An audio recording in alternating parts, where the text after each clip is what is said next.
One of the biggest myths we buy into is that aging means slowing down, becoming less adventurous, settling into a routine, and expecting life to become smaller. But what if the opposite is true? What if this chapter of life is actually the perfect time to become more connected and more alive than ever before?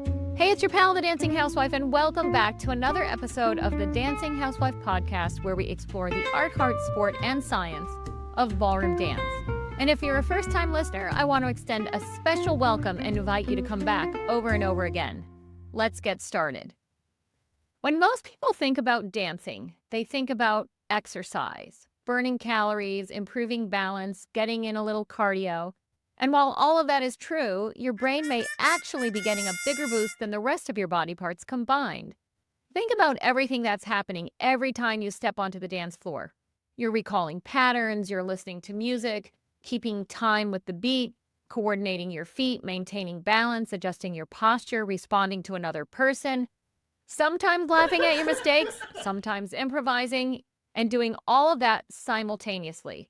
That's an incredible amount of mental activity. In fact, ballroom dancing is one of the few activities that challenges your body, your memory, your hearing, your vision, coordination, emotions, and all your social skills all at once. Scientists have spent years studying what helps our brains stay healthy as we age.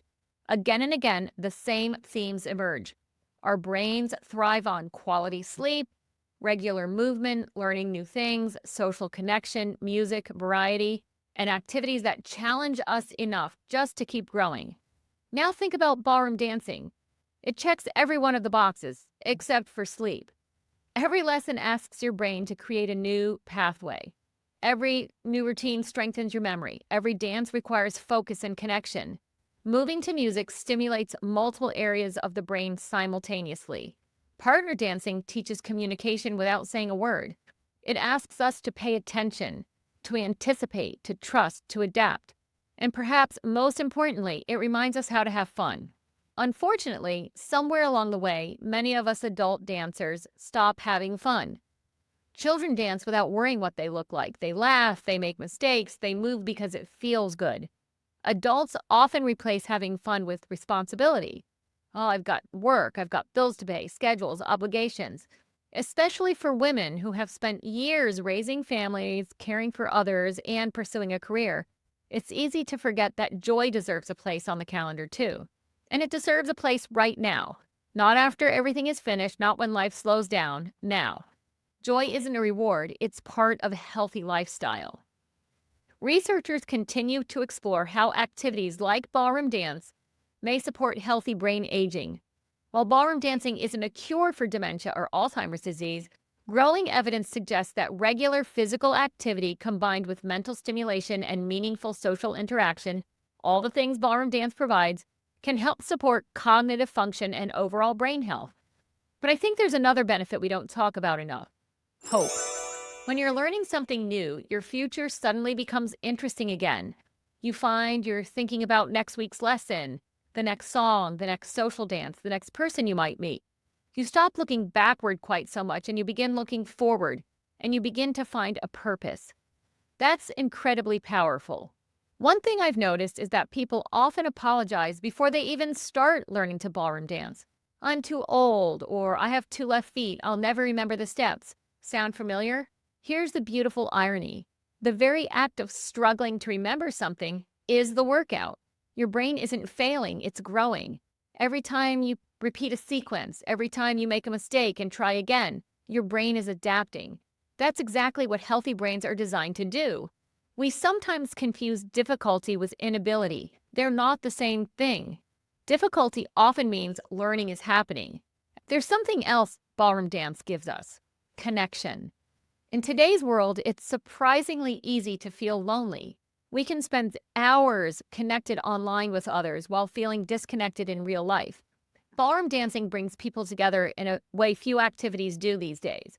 It creates eye contact, conversation, laughter, respect, community, touch. Whether you're married, dating, widowed, divorced, or happily single, we all need human connection. We're wired for it.